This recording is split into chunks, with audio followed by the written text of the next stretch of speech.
mengerti rencana Tuhan. Iya, dan sering kali kita ini malah jadi lebih pintar dari Tuhan. Hati-hati, manusia dengan Tuhan tuh beda tipis. Tuhan maha tahu, kita sok.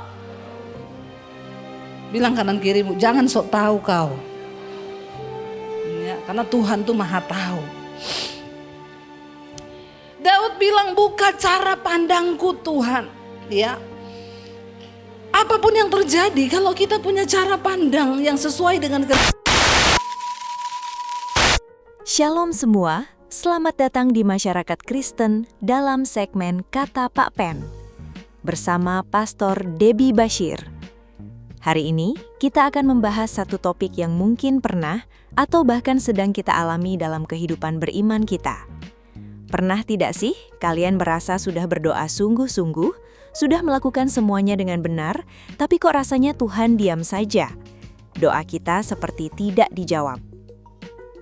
Nah, dalam video kali ini, kita akan merenungkan sebuah topik yang cukup menantang, yaitu tentang doa yang tidak dijawab.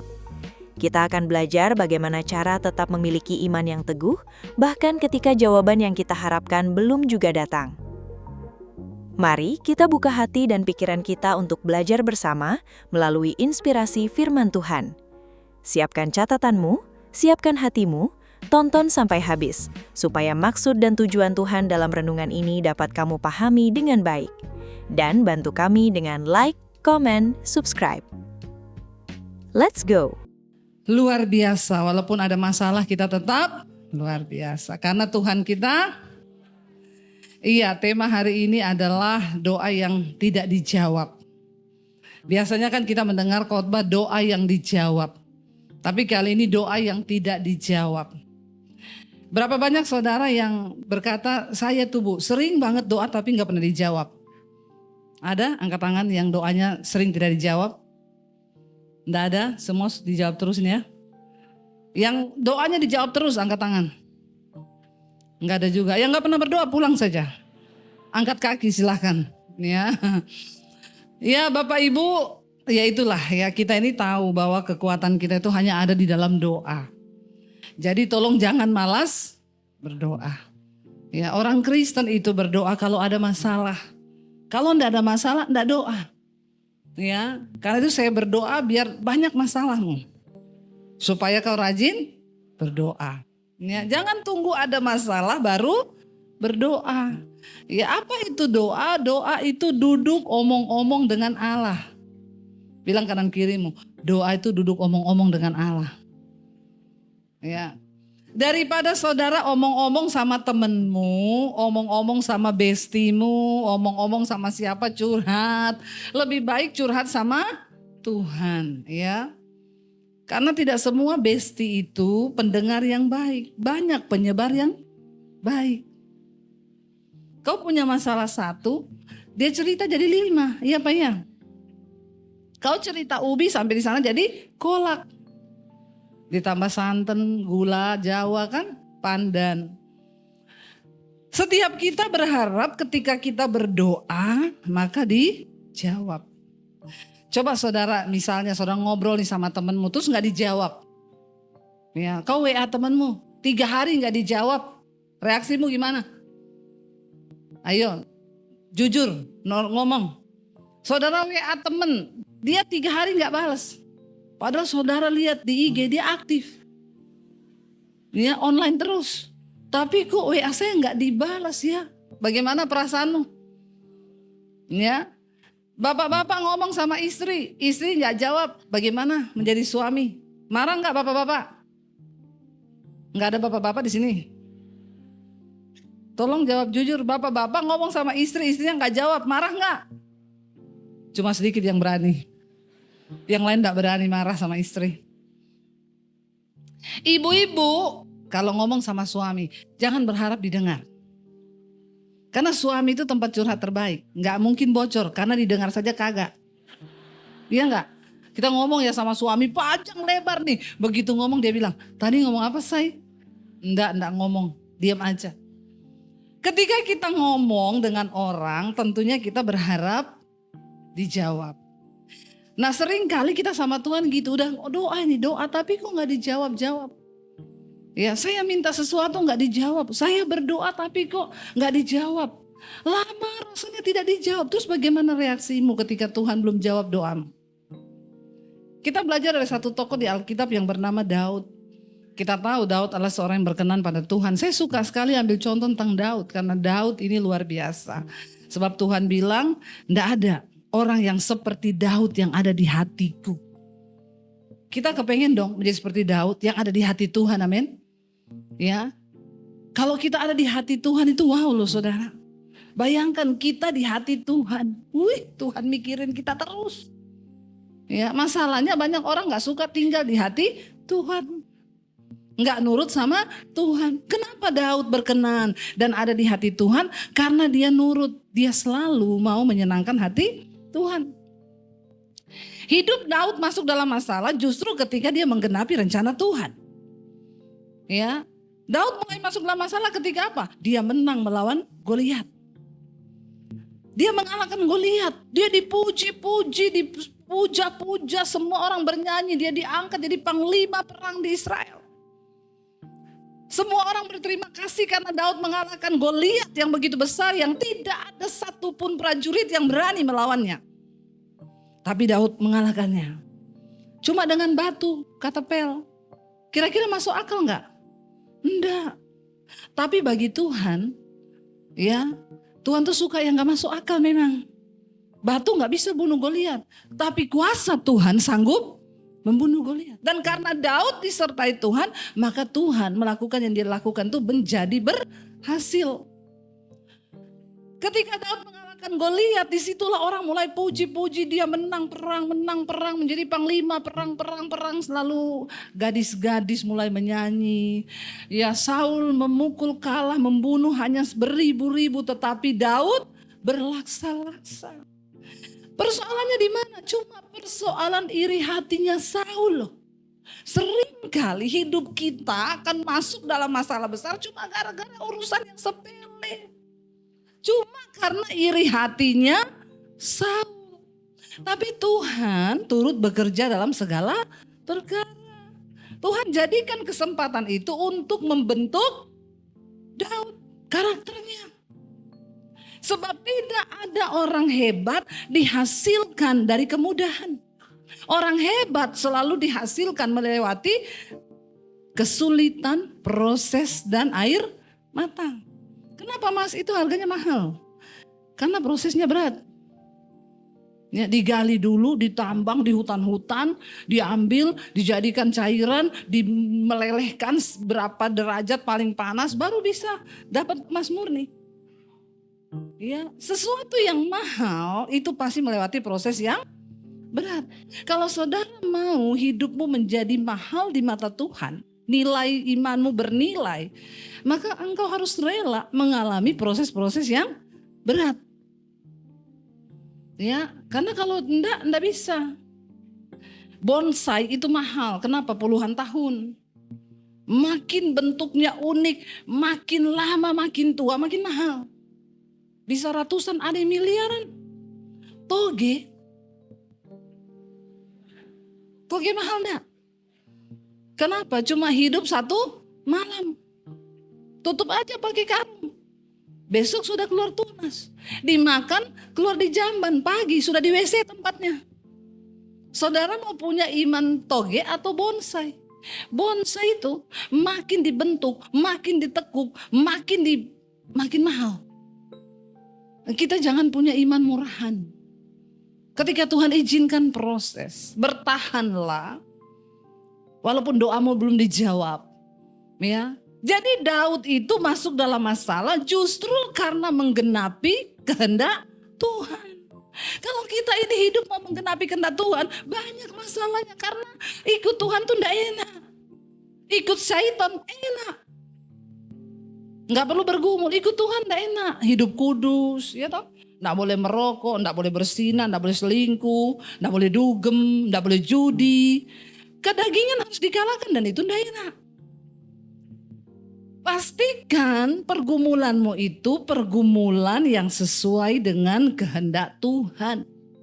Kalau kau berdoa untuk pergumulan yang tidak sesuai kehendak Tuhan, maaf, mending kau tobat dulu. Ada cewek datang sama saya, Bu doakan saya Bu. Kenapa? Saya ini kan jatuh cinta Bu, tapi sama suami orang. Jadi waktu itu saya ketemu di lapangan padel. Karena saya ini Adel, ani-ani padel. Sekarang ani-ani itu menembusi semua lapangan. Dari yang Anes, ani-ani tenis berubah menjadi Adel, ani-ani padel. Makanya hati-hati kalau padel, mending ikut yang di gereja saja, yang komunitas gereja, amin. Di sini ada ya, ada, silakan mendaftar. Ya, jadi hati-hati. Terus ketahuan istrinya, Bu, ini saya mau dipermalukan. Ya kau tobat, jangan kau suruh saya doa. Saya mau doa apa? Bingung saya, mending kau tobat. Enggak tobat juga, mana saya baptis, saya rendam 15 menit kau. Supaya kau buka mata langsung di rumah Bapa di surga. Lebih baik tubuhmu binasa tapi jiwamu selamat. Ada lagi orang datang cowok. WA saya, Bu, saya mau bunuh diri, ada masalah, tolong Bu, Pak. Dijawab Bu, saya konseling, saya sudah doa tapi Tuhan belum jawab. Masalah apa? Jadi saya ini kan kenalan sama orang di internet, terus kami pacaran. Saya kirim foto. Foto saya mau disebar nih, dia ngancam saya. Oh kamu pacaran? Iya. Pacarmu siapa? Cowok. Kamu cowok? Lah kok kamu pacaran sama cowok? Iya Bu, saya Boti. Jangan ya Boti ya, jangan ya. Bertobat kau, bertobat. Jangan jadi Boti kau. Karena Tuhan menciptakan Adam dan Hawa, bukan Adam dan Eben. Bertobat ya. Terus kau suruh saya doakan apa? Saya suruh kau bertobat. Kalau enggak tobat juga saya baptis, tapi di laut mati. Supaya kau mengambang. Heran orang Kristen sekarang ini saudara ya. Masalahnya itu karena masalah-masalah yang dicari-cari. Terus berdoa minta Tuhan jawab. Apa yang mau didoakan?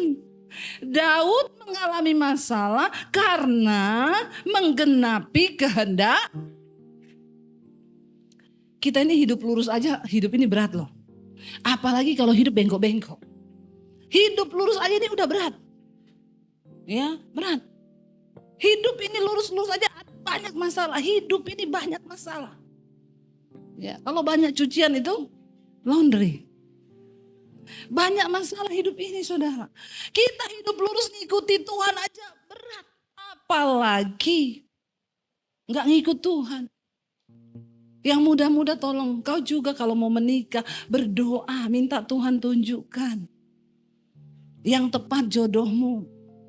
Jangan kau nikah hidupmu bikin masalah. Kau yang menikah orang tuamu yang terseret masalah. Mak, susu anakku habis. Kenapa kau nikah kalau kau tidak bisa beli susu buat anakmu? Ya, karena dulu cinta itu buta. Makanya kalau cinta jangan buta, melek. Ya, kau pikir token listrik itu bunyinya lagu dangdut? Buka mata lebar-lebar. Banyak masalah yang terjadi dalam hidup kita ini, masalah yang seharusnya tidak terjadi. Daud mengalami masalah tapi karena dia menggenapi kehendak Tuhan. Gara-gara iri hatinya Saul, semua tentara di Israel dikerahkan suruh cari yang namanya Daud. Cari. Bunuh kalau dapat, penggal kepalanya. Yang suruh cari raja. Seluruh tentara bahkan seluruh rakyat kalau dapat nanti dikasih imbalan. Cari yang namanya Daud. Kira-kira kalau saudara jadi Daud. Semua tentara satu bangsa ini cari saudara atas perintah presiden. Kau bisa tidur enggak? Kira-kira bisa tidur enggak saudara? Cuma jawab aja, bisa tidur enggak? Enggak usah matamu terbuka tapi otakmu enggak nyaut. Ada loh yang dengar khotbah saya. Saya tahu matanya itu terbuka tapi otaknya enggak di sini. Enggak tahu lagi mikir makan apa gitu ya, atau besok mau jatuh tempo. Gak usah dipikir dulu, fokus khotbah dulu, amin. Kalau saya bayangkan saya jadi Daud, saya bayangkan seluruh tentara di bangsa itu dikerahkan untuk cari dan suruh bunuh. Jangankan semua tentara, polisi. Aduh, dicari satu debt collector aja. Nggak usah dicari, baru di WA udah nggak bisa tidur, jantung udah deg-degan. Bener nggak? Nggak usah itu, ibu-ibu, kau disakiti menantumu aja, nggak tidur toh? Tidur apa enggak? Kau ingat terus tuh mukanya menantumu, ya? Atau kau disakiti mertuamu, ya pasti kan nggak bisa tidur. Cuma masalah-masalah ini Daud bener-bener, dan itu coba kalau hari ini Saul suruh bunuh terus besok Saul, karena Daud kan orang disertai Tuhan, diurapi Tuhan kan. Tiba-tiba ceritanya gini, waktu Saul sedang mencari Daud, dia tergelincir dari tebing mati. Kan ceritanya enak tuh. Dahsyat Tuhan nih. Saul mau coba-coba ngusik Daud, tergelincir dari tebing mati. Masalahnya enggak begitu. Masalahnya Tuhan izinkan Daud ini dikejar-kejar sampai dia pura-pura gila. Dia menyamar, dia sembunyi dari satu gua ke gua yang lain. Dia dalam pelarian yang begitu hebat. Dan itu tidak mudah. Orang yang diurapi Tuhan loh. Orang itu makin diurapi Tuhan makin banyak masalahnya. Karena setan tidak suka. Yang gak ada masalah itu orang-orang yang gak ikut Tuhan tuh. Karena temannya setan. Lalu saudara, Daud tuh berdoa begini. Kalau kita lihat Mazmur 13, buka bersama. Saya menghimbau semua saudara yang ada di ruangan ini, tolong HP-mu itu di-download aplikasi Alkitab. Jangan HP-mu itu isinya cuma game, ya, edit-edit foto jahanam. Ada semua itu di HP-mu, tapi Alkitab enggak ada. Bertobat saudara, bertobat. Ya, satu saat kebenarannya akan diangkat. Kau udah gak bisa lagi dapat kebenaran. Mumpung masih ada waktu, baca Alkitab, amin. Renungkan Alkitab. Ya, jangan cuma nonton drama box terus. Sekarang bapak-bapak banyak kejangkit drama box. Ada bapak-bapak waktu itu ikut saya ke Israel. Tiap kali dapat tempat dia menyendiri. Saya pikir bapak ini luar biasa ya. Dia pakai headset saudara, dia begini. Saya bilang sama suami, dia pasti meeting itu. Satu saat saya intip dari belakang, lagi nonton drama box. CEO yang menyamar. Ya Tuhan. Aduh ya, mengerikan dunia ini. Yuk baca Alkitab yuk. Makanya tolong ya download itu aplikasi Alkitab. Judulnya doa kepercayaan. Namanya orang doa pasti percaya. Tapi ini kok aneh, doa kepercayaan. Berarti dia hampir-hampir sudah tidak. Karena masalah tekanan orang itu bisa. Yang tadinya beriman berapi-api itu bisa loh, bisa. Ya, suami saya dulu waktu kita masih susah, besok mau jatuh tempo gak ada duit. Dia pulang doa pagi masuk rumah nyanyi, hatiku percaya. Hatiku saya bilang kenapa begitu? Hampir tidak percaya. Memang benar. Daud menulis doa kepercayaan untuk pemimpin biduan. Mazmur Daud, baca yuk. Berapa lama lagi Tuhan kau lupakan aku terus menerus? Berapa lama lagi kau sembunyikan wajahmu terhadap aku? Berapa lama lagi aku harus menaruh kekhawatiran dalam diriku dan bersedih hati sepanjang hari? Berapa lama lagi musuhku meninggikan diri atasku? Kalau kita lihat Mazmur ini, Daud 4 kali bertanya, berapa lama lagi Tuhan? Berapa lama lagi Tuhan? Berapa lama lagi? Karena kalau kita ini ada masalah, pasti kita pengen cepat selesai, ya enggak? Mungkin ada di sini ibu-ibu yang berkata, Tuhan berapa lama lagi saya berdoa buat suamiku ini enggak tobat-tobat. Tuhan berapa lama lagi anakku tuh begini, Tuhan berapa lama lagi istriku begini. Banyak, berapa lama lagi aku bisa dapat pekerjaan, berapa lama lagi aku dapat jodoh. Ada yang berdoa minta jodoh? Angkat tangan, nanti kita doa bareng-bareng. Nggak ada? Sudah dapat jodoh semua? Ya berdoa sungguh-sungguh. Doa itu mulai dari sekarang, pacarannya nanti. Orang Kristen sekarang terbalik, belum doa sudah Pacaran. Nanti kalau sudah mau udah pacaran gonta-ganti akhirnya umur 28 belum dapat 29 udah mau menginjak kepala 3. Ya, karena konon katanya di bawah 30 tahun itu jodoh di tangan Tuhan, di atas 30 tahun Tuhan lepas tangan. Tidak, Tuhan tidak pernah lepas tangan tapi agak susah memang. Makanya itu harus dengan doa dan puasa. Makanya kau sebelum pacaran mending doa dulu, amin. Engkau bertanya berapa lama lagi Tuhan, berapa lama lagi. Daud pun bertanya begitu. Kalau Daud bisa protes, dia bilang, Tuhan aku tuh salah apa sampai aku mau dibunuh satu negara ini. Salahku tuh apa Tuhan? Kalau dia protes, dia bisa protes. Dia gak ada salah loh saudara. Dia orang yang berkenan sama Tuhan. Ini cuma perkara iri hatinya Saul. Lalu dia bertanya, Tuhan berapa lama? Berapa lama? Tiap hari dia hidup deg-degan. Tiap hari aku khawatir. Jangan-jangan nanti Saul datang bunuh aku. Jangan-jangan. Tiap hari. Ketakutan demi ketakutan. Karena ini mau dibunuh. Tapi Daud tidak membiarkan imannya goyah. Dia berkata begini saudara. Pandanglah kiranya. Dia bilang sama Tuhan apa? Jawablah aku ya Tuhan Allahku. Buatlah mataku bercahaya supaya jangan aku tertidur dan mati.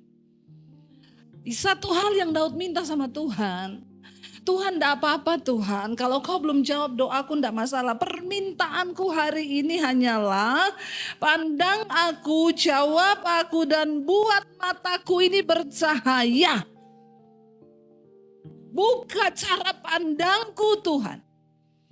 Kalau matamu tertutup saudara, engkau tidak akan pernah mengerti maksud Tuhan di balik setiap masalahmu. Bagi Tuhan menjawab masalah kita itu gampang. Yang menjadi sulit buat Tuhan, bikin engkau tuh ngerti dan ngeh dengan kehendak Tuhan. Seringkali Tuhan belum jawab, kenapa? Karena kau gak ngeh rencana Tuhan. Kau gak ngerti rencana Tuhan.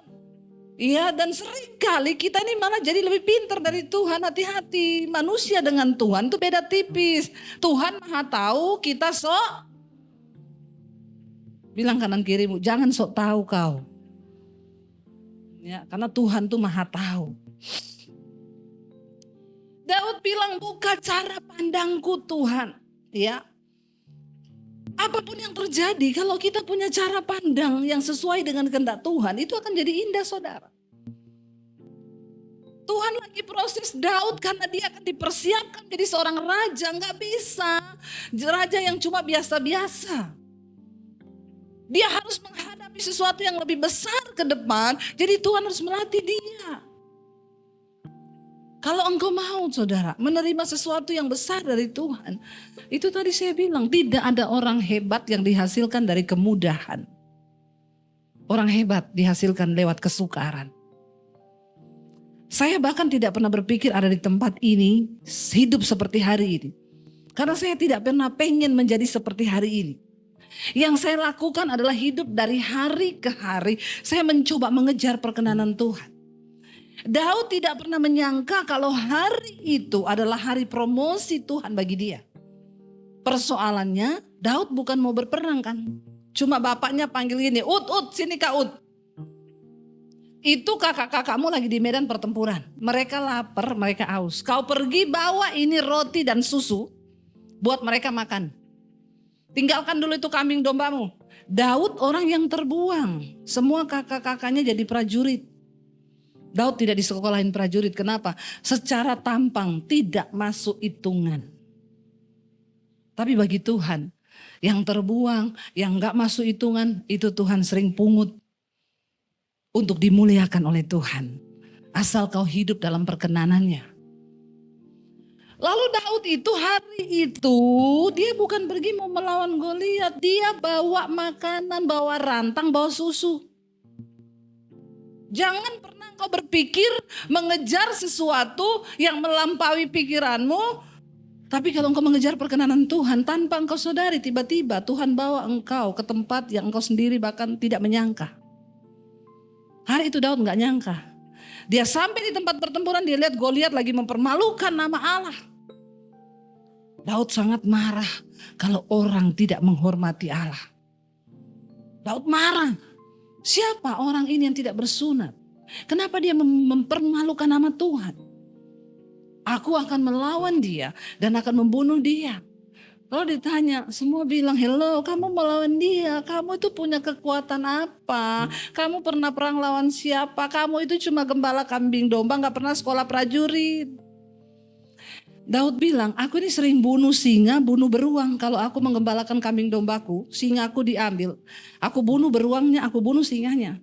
Tuhan yang sama, yang menyertai aku, yang membunuh singa dan beruang itu, dia juga Allah yang akan memberi aku kemenangan untuk membunuh Goliat yang tidak bersunat dan mempermalukan nama Tuhan ini. Cuma satu keyakinannya, Tuhan yang dia sembah yang mana. Akhirnya mereka bilang, ya udahlah daripada nggak ada yang maju, ya udahlah kita juga semua takut, suruh aja lah, siapa tahu toh. Daud maju cuma dengan satu batu. Daud pukul dengan katapelnya, kena di dahinya Goliat, dia roboh mati. Daud nggak pernah menyangka kalau hari itu hari promosinya Tuhan. Orang-orang yang disertai Tuhan, kau gak usah pusing memikirkan bagaimana kau mengangkat hidupmu, bagaimana engkau mengejar kesuksesan, bagaimana engkau sekarang banyak tips-tips menjadi kaya, ya toh. Bahkan banyak statement yang hari-hari ini tidak sesuai firman Tuhan. Ya, saya lihat satu statement, dia bilang gini, wanita-wanita, kamu tuh harus punya duit sendiri, makanya harus kerja. Wanita harus punya duit. Semua bilang, yes benar-benar saya setuju sama Cece ini. Supaya apa? Kalau kau punya duit, nanti kalau kau menikah, suamimu tuh gak cocok dengan kau, kau tinggal cerai aja gampang. Karena kau punya duit. Dan semua ngomong, yes benar Ce. Sesat itu. Sekarang nilai firman bergeser, tapi dirangkum menjadi sesuatu yang manis. Dan orang Kristen tanpa menyadari, yes benar. Yaitu selain donatur dilarang mengatur. Jangan melupakan firman Tuhan saudara. Firman tetap firman. Hidup kita akan berbahagia waktu kita mengikuti firman. Mungkin hari ini kau belum mengerti. Daud belum mengerti. Tapi dia bilang, Tuhan buka pandanganku. Supaya jangan aku tertidur, jangan imanku tidur. Nanti imanku mati. Kalau imanmu tidur, mati. Sekarang zamannya AI canggih saudara. Kalau saudara enggak sepintar AI, enggak usah terlalu sombong, ya. Bertobat dan hidup hormati Tuhan. Orang sekarang udah kemampuannya pas-pasan, otaknya pas-pasan, IQ-nya jongkok, sombong. AI sekarang menggantikan loh banyak orang. Enggak usah jauh-jauh, suami saya tuh, dia lagi kerja di komputer, komputernya mati, error. Dia cuma foto kirim ke AI. Kenapa komputer saya bagian dibalas sama AI? Kamu pencet kontrol ini, nanti gini. Dicoba, hidup. Gak perlu panggil teknisi. Benar gak? Printnya rusak. Kenapa rusak ya? Dilihat, coba cari di AI. Dijawab sama AI. Jadi sekarang ini, ke depan ini banyak. Ya. Kalau kau cuma pas-pasan, lalu kau gak takut Tuhan, gak hormati Tuhan. Kasihan saudara. Tapi sebaliknya walaupun kita gak punya ijazah, Daud gak punya ijazah militer. Dia kalahkan Goliat karena Tuhan menyertai dia. Walaupun kita pas-pasan, tapi kita hidup takut Tuhan, kita hormati Tuhan. Ada banyak cara-cara yang supranatural yang sanggup dibukakan Tuhan. Bagi orang-orang yang mau menghormati Tuhan, amin. Benar ya. Anak saya periksa di lab, keluarlah dia punya hasil kolesterol, gula darah. Kita kan gak bisa baca yang begitu-begitu ya. Apa semua itu keterangannya, pusing. Terus saya tanya, gimana hasilmu? Dia, anak saya tahu, ini saya itu begini mam, kelebihan 2 miligram, ini. Kenapa kau pintar sekali? Mami punya aja, mami tidak pernah tahu itu. Pokoknya dokternya bilang bagus saja. Dia bilang mana saya foto, coba kirim ke AI. Dibalas sama AI. Orang normal itu gulanya harus sekian, ini kolesterolnya sekian. Kamu agak kelebihan di sini. Mau enggak saya bikinin kamu menu untuk seminggu ke depan menurunkan kolesterol? Enggak perlu ahli gizi. Benar saudara. Jadi ngeri sekarang dunia ini. Ya. Saya tapi tiap pagi ngepel di rumah, saya tunggu kapan AI bisa menggantikan pekerjaan saya ini. Tidak bisa AI. Ya, ada juga nggak bisa dia gantikan. Makanya saudara, ya ayo, matamu itu harus terbuka memandang rencana dan kehendak Tuhan. Supaya imanmu tidak tertidur dan nanti mati imanmu. Ketika engkau belum dijawab doamu, bilang Tuhan buka pandangan saya supaya aku mengerti kehendak Tuhan dalam hidupku. Amin. Waktunya udah mau habis. Habis ini pemain musik naik. Dan Daud berkata begini. Supaya musuhku jangan berkata aku telah mengalahkan dia. Dan lawan-lawanku bersorak-sorak apabila aku goyah. Daud tidak mau mempermalukan nama Tuhan. Ketika imannya goyah, dia tidak mau Tuhan dipermalukan. Tetapi dia berkata, aku kepada kasih setiamu, aku percaya. Hatiku bersorak-sorai karena penyelamatanmu. Daud percaya, dulu dia pernah melihat Tuhan menyertai dia. Dan dia bilang, aku percaya pada kasih setia Tuhan. Engkau harus sungguh-sungguh belajar percaya pada Tuhan. Bangun kepercayaanmu pada Tuhan. Ya. Dan dia berkata di sana, aku mau menyanyi untuk Tuhan. Karena ia telah berbuat baik kepadaku. Pengalaman Daud di masa lampau dengan Tuhan. Itu yang menjadi kekuatan dia menghadapi setiap persoalan sekalipun doanya belum dijawab. Punyalah pengalaman pribadi dengan Tuhan saudara. Karena itu akan meneguhkan iman. Ya, Daud bilang dulu Tuhan menolong aku. Karena itu aku mau bernyanyi. Jadi orang Kristen tuh enak, ada masalah nyanyi. Waktu saudara khawatir nyanyi. Kenapa Daud menyenangkan hati Tuhan? Daud itu suka nyanyi. Hampir semua lagu-lagu rohani itu Daud yang ciptakan. Ya, di Mazmur dia menulis semua lagu-lagu saudara. Nyanyi saudara, waktu kau takut, waktu kau kecewa. Nyanyi lagu-lagu albumnya NDC kan banyak toh. Tinggal pilih itu nyanyi. Yang penting pastikan jangan salah lagu. Ya. Kau ada masalah kau nyanyi salah lagi. Bang ini lihat-lihat bodiku yang seksi. Kau enggak dapat jawaban malah terkutuk nanti. Coba nyanyi yang membangun iman ya.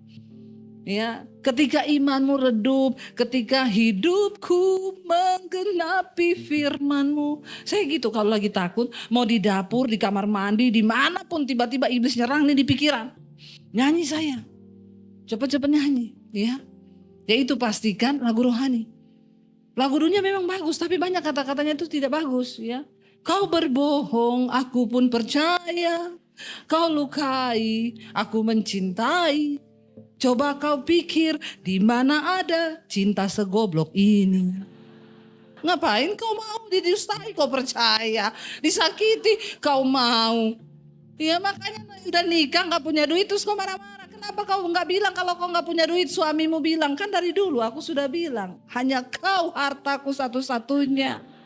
Dan kau jawab apa? So sweet. Pret. Ya. Setelah begini saja baru kau salahkan saya. Ya. Jangan salah lagu kalau nyanyi, amin. Nyanyi lagu yang membangun iman. Lagu rohani yang kata-katanya firman. Supaya iman kita hidup. Saudara percayalah Tuhan itu maha tahu. Kalau hari ini kau bahkan tidak mengerti apa yang terjadi. Doamu belum dijawab. Tetaplah percaya dan bilang Tuhan aku percaya rencanamu itu indah bagiku. Kalau hari ini doamu belum dijawab, mungkin Tuhan sedang berurusan dengan pribadimu. Egomu, ya, keakuanmu, kesombonganmu. Dan mari kita banyak introspeksi di hadapan Tuhan. Satu hal, tetapkan hatimu untuk percaya kepada Tuhan. Tetapkan imanmu. Dan engkau mau berkata, Tuhan kami percaya walau 1000 rebah, 10.000 rebah. Engkau tetap Allah penolong bagi kami. Setelah kita mendengar renungan tadi, izinkan saya untuk membahas beberapa hal penting. Namun sebelum itu, yuk kami mengajak teman-teman semua untuk mengembangkan channel ini dengan cara ikut berdonasi untuk perkembangan channel ini. Link donasi ada di link komentar atau fitur Super Thanks yang disediakan YouTube. Terima kasih. Teman-teman, mari kita bicara jujur.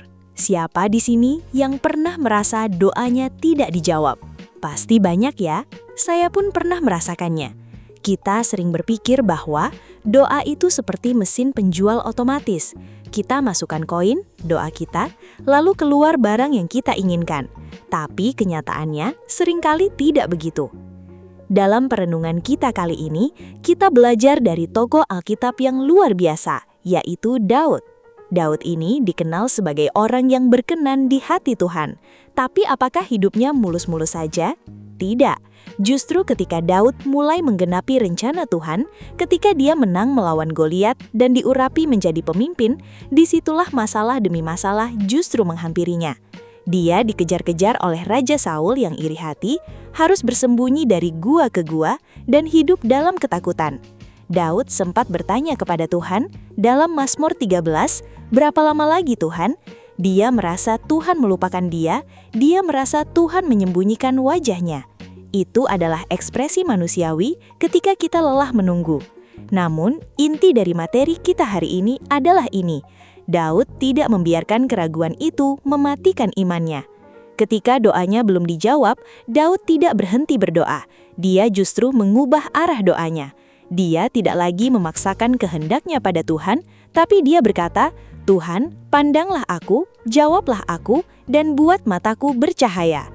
Daud sadar bahwa yang dia butuhkan bukanlah sekadar jawaban instan, melainkan cara pandang baru untuk mengerti rencana Tuhan.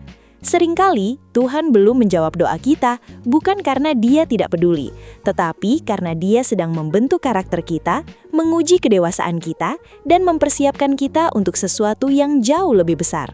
Dari perjalanan hidup Daud ini, ada beberapa nilai penting yang bisa kita petik dan terapkan dalam kehidupan sehari-hari kita. Doa adalah hubungan, bukan transaksi. Kita perlu mengubah pola pikir kita. Doa bukan sekadar cara mendapatkan sesuatu dari Tuhan, tapi doa adalah duduk dan bercerita dengan Tuhan. Bayangkan Tuhan sebagai sahabat terbaik kita. Kalau kita hanya curhat ke teman, mungkin solusinya tidak ada, atau rahasia kita malah bocor. Tapi kalau kita curhat ke Tuhan, Dia pendengar yang sempurna dan penasihat yang paling bijak. Penerapannya, mulailah setiap hari dengan obrolan santai bersama Tuhan, bukan hanya saat butuh. Ceritakan harimu, kekhawatiranmu, bahkan kegagalanmu. Proses yang berat adalah proses pembentukan. Ingat analogi tanaman bonsai? Makin dibentuk, makin ditekuk, justru makin bernilai tinggi harganya. Begitu juga hidup kita. Jangan takut dengan kesulitan atau doa yang tertunda. Itu bukan tanda Tuhan meninggalkan kita, tapi tanda Tuhan sedang memproses kita menjadi emas murni yang berharga di matanya.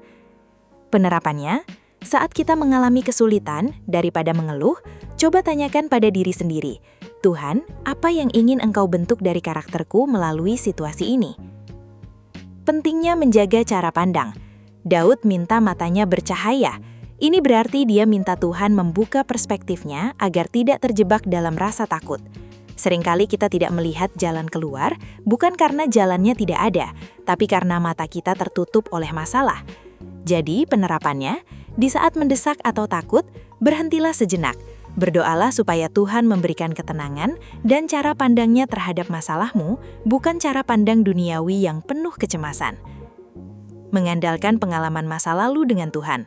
Daud bisa teguh karena dia ingat bagaimana Tuhan pernah menolongnya melawan singa dan beruang. Jadi, penerapannya, tuliskan atau ingat-ingat kembali kebaikan Tuhan yang pernah kalian alami sebelumnya. Saat badai datang, ingatan akan pertolongannya di masa lalu akan menjadi jangkar yang menguatkan iman kalian. Sebagai kesimpulan, teman-teman, mari kita sadari bahwa Tuhan kita adalah Tuhan yang Maha Tahu. Dia punya perspektif yang jauh lebih luas daripada kita. Kalau hari ini jawaban atas doa kalian belum datang, atau jawabannya berbeda dengan yang kalian harapkan, jangan pernah menyerah. Tuhan tidak pernah salah dalam merancang hidupmu. Mungkin Dia sedang berurusan dengan ego kita, mungkin Dia sedang mempersiapkan sesuatu yang lebih indah, atau mungkin Dia sedang melatih iman kita untuk menjadi lebih kuat dari sebelumnya. Tetaplah percaya, tetaplah hidup takut akan Tuhan, dan teruslah berjalan dalam perkenanannya. Jangan biarkan musuh atau keraguan berkata bahwa Tuhan sudah meninggalkanmu. Seperti Daud, mari kita belajar berkata, "Aku percaya pada kasih setiamu, hatiku bersorak-sorai karena penyelamatanmu." Terima kasih sudah menemani saya merenungkan firman hari ini. Semoga apa yang kita bagikan bisa menjadi berkat dan menguatkan kalian yang mungkin sedang dalam masa penantian. Jangan lupa untuk tetap rajin berdoa, karena kekuatan kita ada di sana. Sampai jumpa di video berikutnya. Tuhan memberkati kita semua.